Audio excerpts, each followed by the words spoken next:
Thank you. Assalamu alaikum. I'm an endocrinologist. We'll talk about diabetic neuropathy. It's a different approach from a neurologist. Will be simple, will be practical. Now, as everybody is aware, in the latest IGF Atlas, estimated that 1 in 11 adults will have diabetes, 463 million people having diabetes, and 1 in 2 adults diabetic are undiagnosed. Over 3 in 4 diabetic live in low and middle income countries. So it's like a burden for the community of endocrinologists and internists and GPs who deal with diabetes. We should face this epidemic and we should take care of it.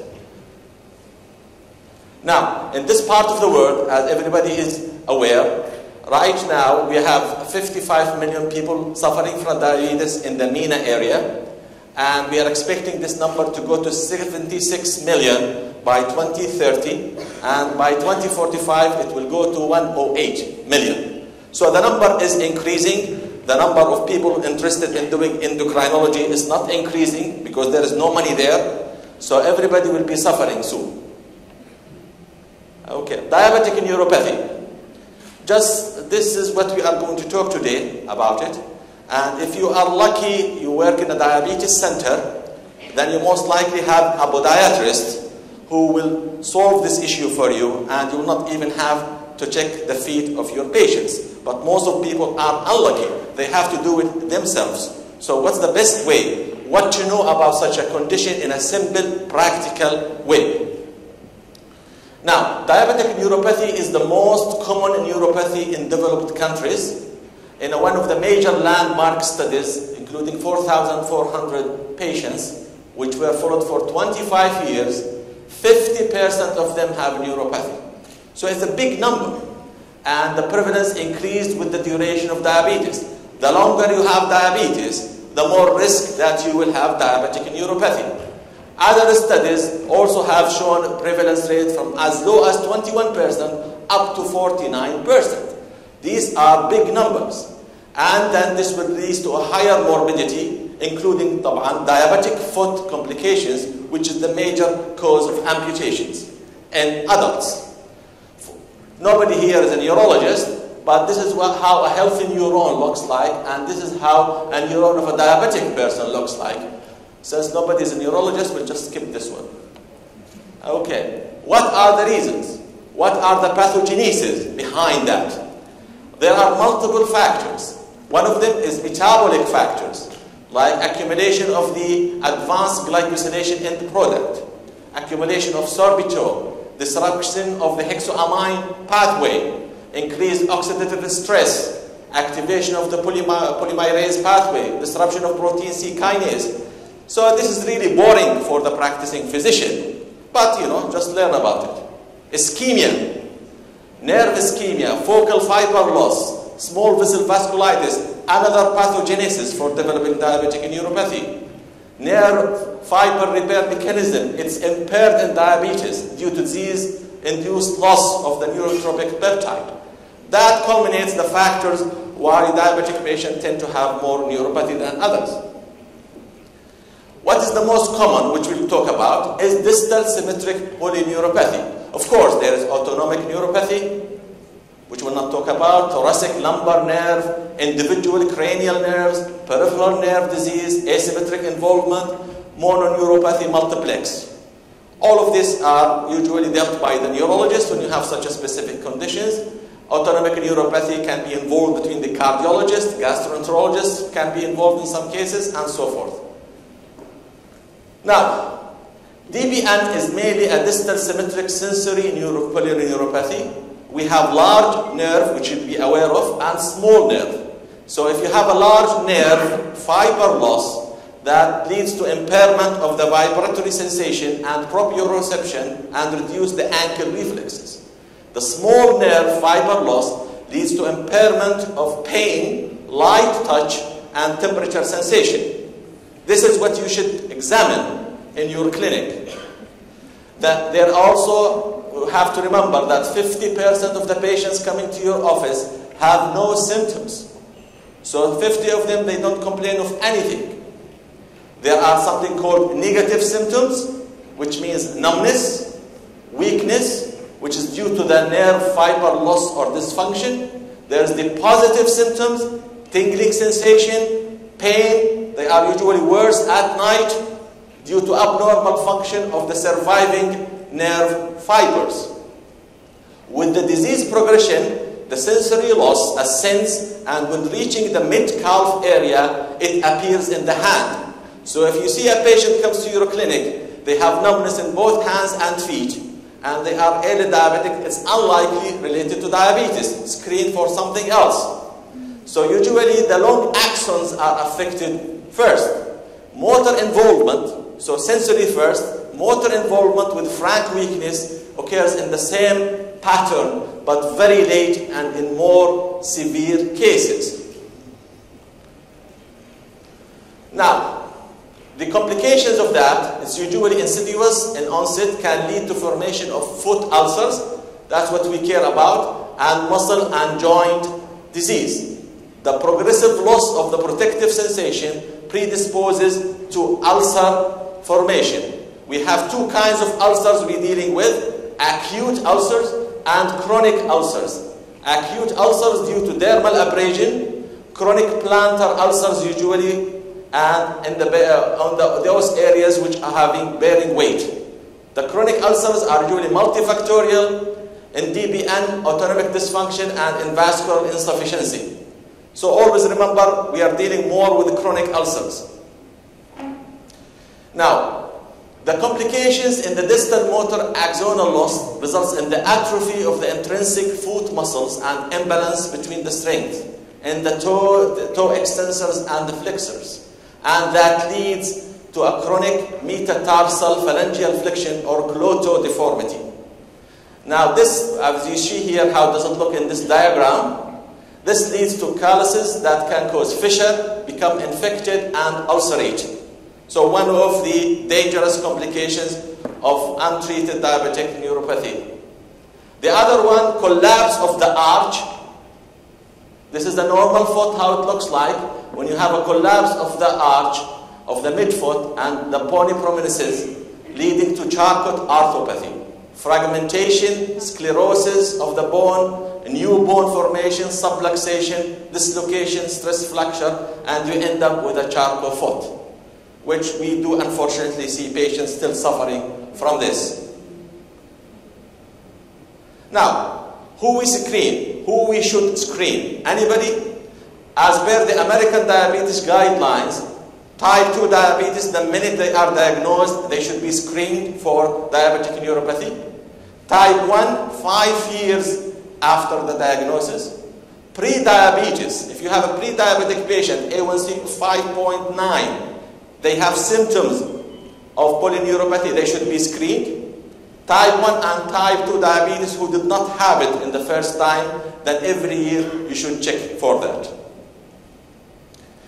What to do? How to screen? How simple is that? First, ask questions. Careful history. There are multiple questionnaires for you to ask about. There are multiple societies. You can adopt any questionnaire and follow it. Assessment of the small nerve fiber, testing the thermal or the pinprick. So the pinprick or the thermal is for the small fiber disease. The large fiber disease will be okay. So you have a tuning fork, vibration sense, you check with a 128 tuning fork. You have the proprioception, joint, position sensation. You have the light touch, the 10-gram monofilament, and you have the deep tendon reflexes, absence of the ankle reflex. So these 4 simple maneuvers plus the pinprick, you can end up screening for diabetic neuropathy in your office. Now, this is what we were talking about. There's the Michigan Neuropathy Screening Instrument. It's available online. You can download the questionnaire, follow it in your clinic. If you want to do the other one, the Utah Early Neuropathy, if you hate the Americans, you can go to United Kingdom screening test. So you have multiple options to follow how to screen for your neuropathy. And of course, there's something called the pseudoscan, who some people are unaware of. but a lot of clinics are adopting that. They are buying this machine. It's a simple for the feet and the hands. It's for actually the pseudomotor function, testing the autonomic neuropathy that control sweating. This one can be helpful, but we don't have that strong studies and literature on it, but it's a non-invasive machine which people can adopt in their office. How do you treat diabetic neuropathy? 3 major factors: glycemic control, foot care, treatment of pain. Endocrinologist, podiatrist, neurologist, or simply a doctor who knows how to do the 3 at the same time. So you don't have to have a neurologist to treat the pain, you don't have to have a podiatrist to treat the foot care, but you can have the 3 if you want to. In the DCCT trial and the extension trial in patients with type 1 diabetes, glucose control ameliorated the onset of neuropathy, as well as the progression of the surrogate electrophysiologic markers of neuropathy. The ADA in 2005 stated that the first step in management of patients with symptomatic DBN is stable and optimal glycemia control. So sugars comes first. In 2012, systematic review, enhanced glucose control led to statistically significant improvements in the surrogate measures of neuropathy, including the conduction nerve velocity and the vibration perception thresholds. Some boring stuff, I guess. Okay, foot care, daily basis. Patients need to inspect their feet every day for the presence of dry or cracking of the skin, fissures, plantar callus formation, signs of early infection between the toes and around the toenails. Women are very good in this. Men, they don't care. Some men, they never see their feet for months. Now, painful diabetic neuropathy. It's a very small fraction of patients with DBN have painful symptoms. You have to exclude other causes, especially a disc lesion. Physical examination might help you out. And then the differential diagnosis, and why do you have neuropathy? Sometimes you have a diabetic patient comes to you with A1C of 11, you give him multiple agents, and then 1 week ago, later, he has severe neuropathy symptoms. What happens in such a case? Treatment-induced neuropathy, rapid glycemic control, can cause severe, significant neuropathy. Diabetic neuropathy and weight loss. Patients who go into these keto diets, severe programs to lose diet, to lose weight quickly, they might have significant neuropathy. Diabetic neuropathy in people who are like anorexic nervosa patients. So always diabetic anorexia, what we call it. So in such cases, always remember, sudden weight loss, either intentional or non-intentional, in a diabetic patient can make neuropathy worse. And diabetic amyotrophy in diabetes and acute presentation. These are the acute ones. They come to the emergency room screaming of pain. Now, what to do with your usual medications? The patient that comes to your office, what options do you have to treat chronic pain? Not the acute pain, the chronic pain in such a condition. Of course, you have the antidepressants. Every country have different parameters. Amitriptyline with its side effects. Duloxetine, which being used and being classified as an antidepressant. Usually we have the problem we are facing, not covered by insurance and needs a semi-controlled prescription. Of course, pergabalin, which I think most of the endocrinologists tend to use, and gabapentin, still it's being used, but you have to use bigger doses and multiple drugs. Of course, you have the cream, the patch. This patch is very expensive. It's only for local places. Of course, you have the alpha-lipoic acid, you have the isosorbide dinitrate, and you have the trans-electrical nerve stimulation. If you see the average doctor using which one, usually it's either pergabalin or gabapentin or duloxetine, plus minus some of the local agents. That's what we use nowadays in our clinics. What about the guidelines to help physicians? I mean, there are guidelines, just stick to those guidelines. We'll talk about the ADA guidelines. This is as recent as 2020. All patients should be assessed for diabetic peripheral neuropathy starting at the diagnosis of type 2 diabetes and 5 years after the diagnosis of type 1 diabetes and at least annually thereafter. And the assessment, as I have mentioned before, the careful history, and you just have the small fiber function to check and the vibration sense and the 10-gram monofilament. These are simple things that you can use in your clinic. You don't have to send them to a neurologist for such thing. Symptoms and signs of autonomic neuropathy should be assessed in patients with microvascular complications, diarrhea, constipations, postural dizziness. All these things can be a clue for you if the patient is suffering from autonomic neuropathy. The treatment, as also we mentioned before, optimize glucose control to prevent or delay the development of neuropathy in patients with type 1 diabetes. So in type 1 is very important, and to slow the progression of neuropathy in patients with type 2 diabetes. Assess and treat patients to reduce pain related to diabetic peripheral neuropathy and symptoms of autonomic neuropathy. In the guidelines, pregabalin, duloxetine, or gabapentin, as per guidelines, are recommended as the initial pharmacologic treatment for neuropathic pain in diabetes. All of these agents, they need a semi-controlled, in some countries, controlled prescription. So this is a problem that's being faced by the GPs, emergency room doctors. They cannot write more than a few days of it.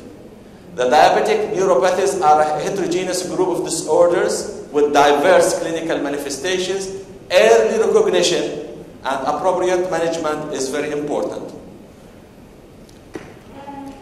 Okay. Always remember, diabetic exclusion is a diagnosis of diabetic neuropathy is a diagnosis of exclusion. Always remember they might have other issues going on. And you have always numerous treatment plans, as we mentioned, for such a conditions. 50%, as we mentioned before, can be asymptomatic. Specific treatment are mentioned, and you can revise those guidelines in your free time. Look at them. They are very helpful for everybody else. Okay? From the ACE, this is what you should do whenever you have the first time your patient comes to your clinic, the first time he visits in type 2 diabetes, including the fundoscopic examination, including your thyroid palpation. You should have a comprehensive foot examination. We usually, most of the doctors skip this. It's usually at the end. We don't have time. So sometimes it goes missing in the first visit, even sometimes in the second visit. And always, as I mentioned before, in type 1 diabetes, consider annual comprehensive foot exam at the start of puberty for people who deal with type 1 diabetes in kids, or at the age more than 10 years, whichever is earlier, once the youth has had type 1 diabetes for 5 years. So in kids, you will screen by the age of 10, always should be screened already for that thing. And then appropriate foot care practices important in diabetic patients. Foot ulcers, as we know, and amputations are common, and they are the major causes of morbidity and mortality in that regard. Early recognition and treatment of feet at risk for ulcers. So we're trying to prevent the ulcer. And amputation, which is the most common cause of amputation, non-traumatic amputations in adults, or can delay or prevent the adverse outcomes. Risk of ulcer amputations, poor glycemic control, peripheral neuropathy with loss of protective sensation, cigarette smoking, foot deformities, pre-ulcerative callus or core, peripheral artery disease, history of foot ulcer, history of amputation, visual impairment, and people on dialysis. So our previous speakers can be involved. If the patients have visual impairment and they are on dialysis, they are at high risk for ulcers and amputations in the diabetic population. Perform a comprehensive foot evaluation at least annually, as reiterated. We always need to emphasize this idea. Obtain this history. Ask the patient about all these questions. Look at the chart of the patient. Was he screened for retinopathy? What's his renal function? Is there microalbuminuria? Assess all these things. And inspection. Do the proper inspection of the skin. Ask the patient to take the shoes off. Assessment of the foot deformities. A neurologic assessment. All these should be done. And with people with claudication, do some kind of a vascular assessment for such a condition. Check for the pulses. Have a small Doppler in your office. All of this can prevent such conditions. And then, as our previous speakers, should have a team. So it's not you check with the other doctors who's taking care of the patients.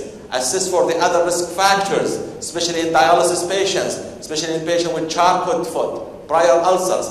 Maybe the patient with charcot foot is following with the orthopedic. Refer patients who smoke or have histories of prior lower extremity complications to the specialist. And then nowadays with this era, I think the best is to have a podiatrist with you on board. That can take the burden of most of such conditions. You don't have time for that. But you provide some kind of education to your patients. And then, of course, footwear. Very important to have a comfortable footwear, not a fashionable footwear. All diabetic patients should take care of their feet, not to have problems, not to have ulcers. And that will be the last thing. Thank you. Thank you, Amar, for the excellent presentation. I have a couple of questions for you.